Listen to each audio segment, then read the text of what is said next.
Let me introduce you. This is my girlfriend, Alina. Alexander, smiling, said this as the woman next to him greeted. Nice to meet you. Girlfriend? Confused, I heard Alexander immediately clarify. I guess I hadn't mentioned it yet. I'm going to marry Alina. That's why I want a divorce. What? I was speechless. Alexander, without any concern for me, continued fluently. I realized what my parents were saying was right. You know, when I think about it calmly, it's getting hard being with an older person. Alina is young, 23 years old.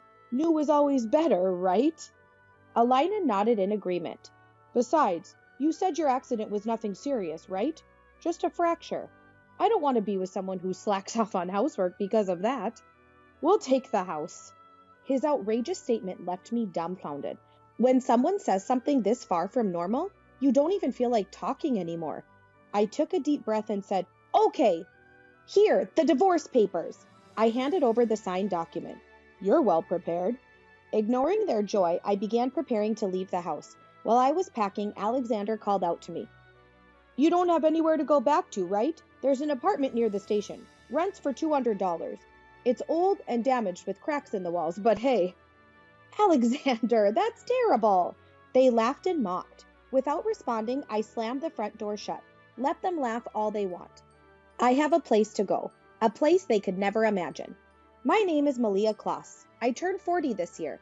My husband, Alexander, 35, and I married 3 years ago. No children. We live in a house I bought when I was single. It's secondhand but renovated, so it's a nice place. I bought a house before marriage because of my childhood. We were poor. No dad. Actually, he disappeared before I was old enough to remember. Still don't know where he is. It was just Mom and me. Mom loved me, but life was hard for her alone.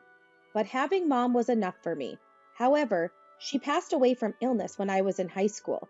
It was a shock, but I couldn't afford to wallow in grief. I had to live on my own. After graduating high school, I got a job at a small local advertising agency. Worked hard in sales. It was around the time I passed 30 years old. Back then, I was totally absorbed in my work. I probably won't get married. That's what I used to think. I at least wanted my own house. So after saving up, I bought an affordable used house. I took out a mortgage, but I've made several extra payments and have already paid it off. That's when I met Alexander. He worked at one of our client companies. I found Alexander, who was 5 years younger than me, a bit unreliable, but he seemed impressed by the way I efficiently handled work. He asked for my contact info, and we started going out often. To my surprise, I was happy. I had lived solely focused on work without a family. No one had ever clearly told me they liked me before. I accepted Alexander and we started dating. And soon after, we got married. Initially, Alexander's parents didn't approve of our marriage. I was older and I had no parents, but Alexander stood up for me. Malia's been working hard even without parents. Don't say that, he firmly told his parents. I was honestly happy. I thought marrying Alexander was the best decision. I felt I could make it work with him, but that changed. The change in Alexander started less than 6 months after we began living together. It happened one night. Alexander came home from work and immediately sat at the living room table. Dinner was pot roast, salad, and country village soup. After starting to eat, Alexander put down his fork. What's wrong? I've been meaning to say this. Alexander sighed and said, This country village soup? You made it this morning, right? It tastes like leftovers. Can't you make it fresh for dinner? But it takes time. I have work too, and I can't make it in time. I'm sorry, but that sounds like an excuse. At my parents' house, we always had different soups for morning and night, and there aren't enough side dishes. I'd like more variety. I was taken aback. According to Alexander, I've been thinking this for a while, but kept it to myself. That's what he said. True, I'm not the best cook, but with work, I can't afford to spend so much time on it. My mother-in-law was a housewife, you know. I have a job and can't make that much. So don't make excuses. You're a housewife. It's expected. You should do at least that much. I couldn't agree with Alexander's intimidating attitude, but arguing seemed to make things worse, so I held back my words. I had grievances, but I wanted to avoid arguments. Since then, I tried to finish work on time and rushed home to cook, but Alexander's remarks escalated. You're using cheap meat, aren't you? This side dish is the same as yesterday. Don't repeat dishes within a week, okay? Dealing with his comments were overwhelming, and cooking started to take over my life. I found myself constantly thinking about meals all day, restless. Alexander's nitpicking wasn't just about that. He would check the house for dust in every little corner. You haven't cleaned, he complained to me. I did clean regularly, but apparently it wasn't enough. Just stop complaining all the time. If you notice something, why don't you do it yourself? I blurted out, unable to hold back anymore, and Alexander retorted harshly. What are you talking about? Housework isn't my job, is it? Don't shift the blame. I hate to say this, but maybe people without parents really can't handle housework properly. I was dumbstruck by his words. He never used to blame me for not having parents. Was this the real Alexander? And the one I saw before just an illusion? I wished for the old Alexander to come back, but my wish seemed in vain as things only got worse. Overwhelmed by Alexander's incessant demands for housework, I was completely exhausted. Continuing like this, balancing work and home seemed impossible. Encouraged by Alexander, I decided to quit my job. It was a job I loved and had since high school graduation, but it seemed there was no choice. In hindsight, maybe I should have left him then. But I had always put work first and had little experience in relationships, and I didn't really know what a normal family was like. Meeting Alexander's demands seemed like my duty as a wife. I thought I just had to endure a bit to maintain a peaceful home. Becoming a housewife did give me more time for household chores. Alexander's complaints lessened, and I felt genuinely relieved. I thought the problem was solved, but one day, Alexander went out on his day off in the evening. He said he was visiting a friend's new house they'd built. He came back that night reeking of alcohol. He must have had quite a bit to drink. He was more talkative than usual. That guy's house was so spacious and beautiful. The furniture, designed by a famous designer, was really stylish, and all the appliances were high-end. Really stood out. Is that so? I nodded, handing Alexander a glass of water. Compared to that, this house being second-hand is a bit, he said, sipping the water and looking around the room. Then, looking like he wanted to say something more, we should at least do something about these cheap-looking furniture. Cheap-looking? Indeed, the furniture and appliances were from my single days, only a few years old and still in good condition. They weren't luxury items, but they weren't so cheap as to warrant his comment. Besides, when Alexander moved in, we decided to keep using the existing furniture and appliances. Isn't that what he said? I pointed this out, but now that we're actually living here, I think new furniture would be better. Alexander said this nonchalantly, not thinking he was in the wrong.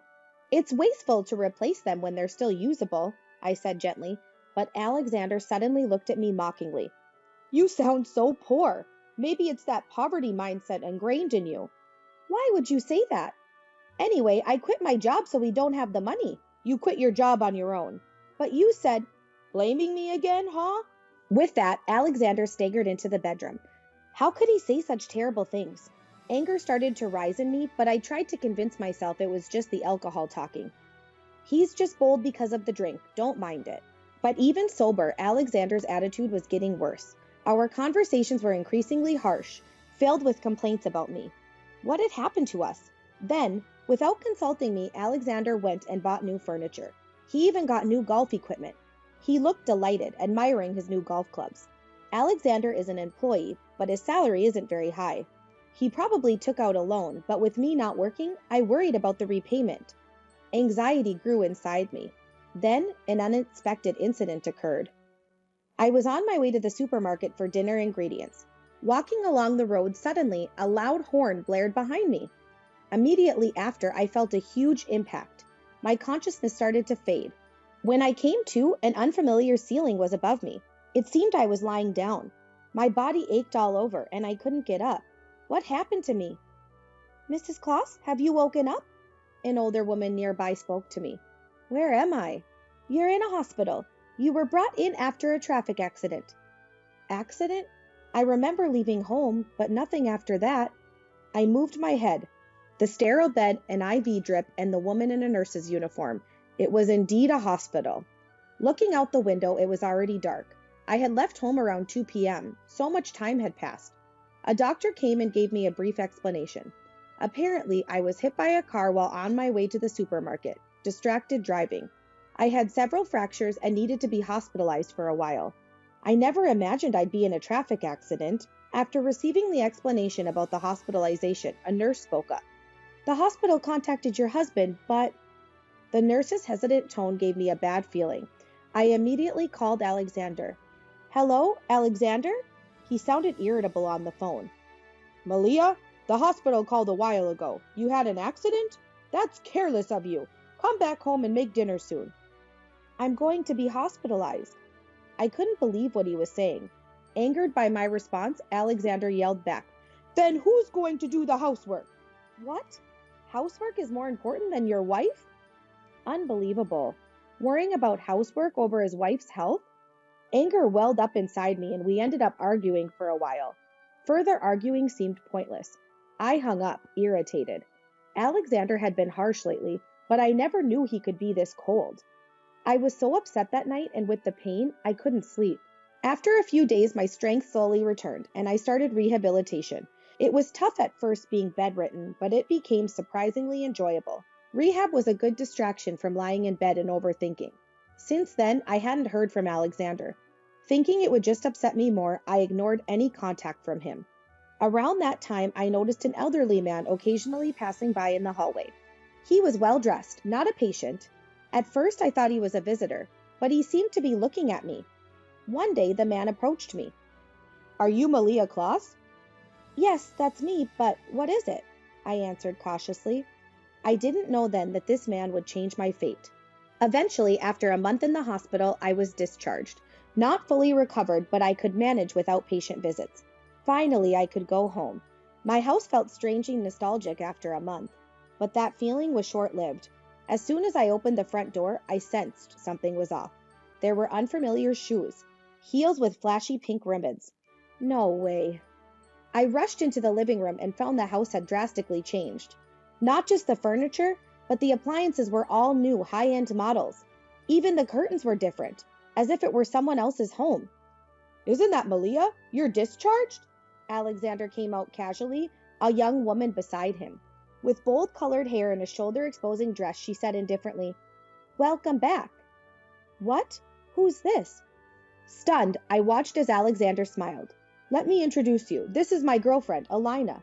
Nice to meet you. Girlfriend?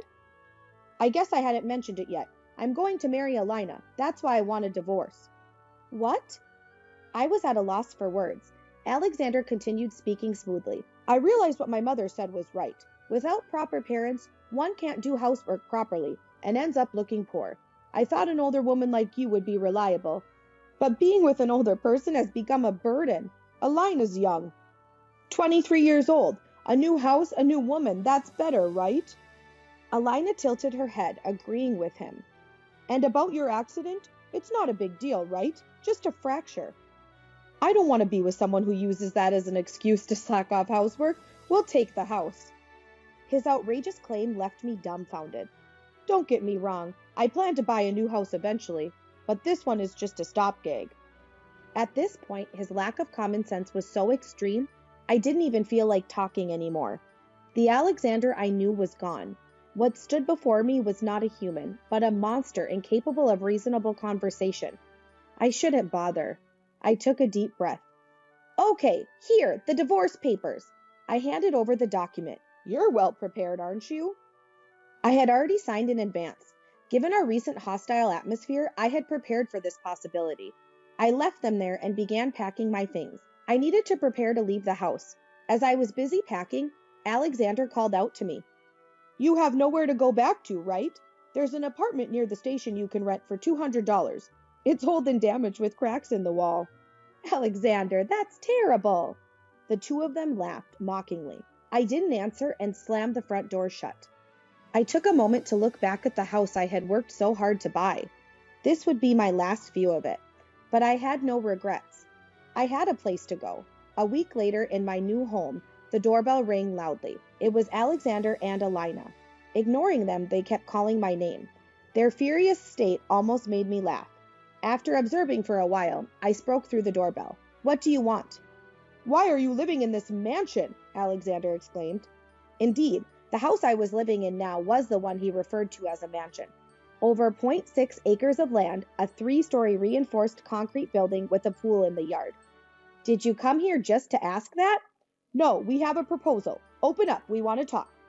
Sounds like a useless conversation. No, it's important.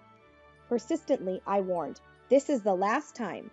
Then I opened the door and led them to the living room.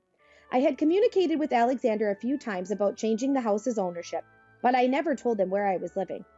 When I asked how he found out, it turned out that Alexander had seen me in town by chance and followed me. He was surprised to see me entering this mansion, expecting to see me in a rundown apartment. Alexander and Alina had come up with a brazen plan. Alexander began to speak. You must be doing some shady business to live in a mansion like this, right? Why would you think that? From the very first word, Alexander started saying things that made no sense, and I was just astounded. I saw you, with an older man entering this house. Alexander spoke with confidence. I get it. You don't want to admit it. You're poor, so you have to make money like that, right? But if you have such rich clients, I want you to introduce them to Alina. I work at a bar, and I'm good at charming older men. I can definitely earn more than Malia. Alina laughed along. I calmly replied, What are you both talking about? The person I was with is probably my dad. This house is also Dad's. Liar, you don't have any parents. As Alexander was making a racket, the living room door opened. What's all this noise? The elderly man who appeared was the one I called out to. Dad. Dad? Alexander was surprised, and Dad sat beside me and introduced himself. Alexander, right? My daughter used to help you a lot. Nice to meet you. I'm Malia's dad, Joseph Blyton. What's going on here? Alexander looked back and forth between me and Dad, shocked.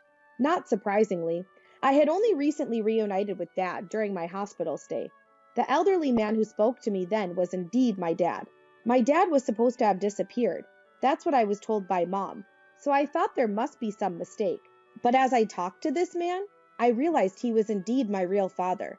Dad had gone to Brazil to start a business.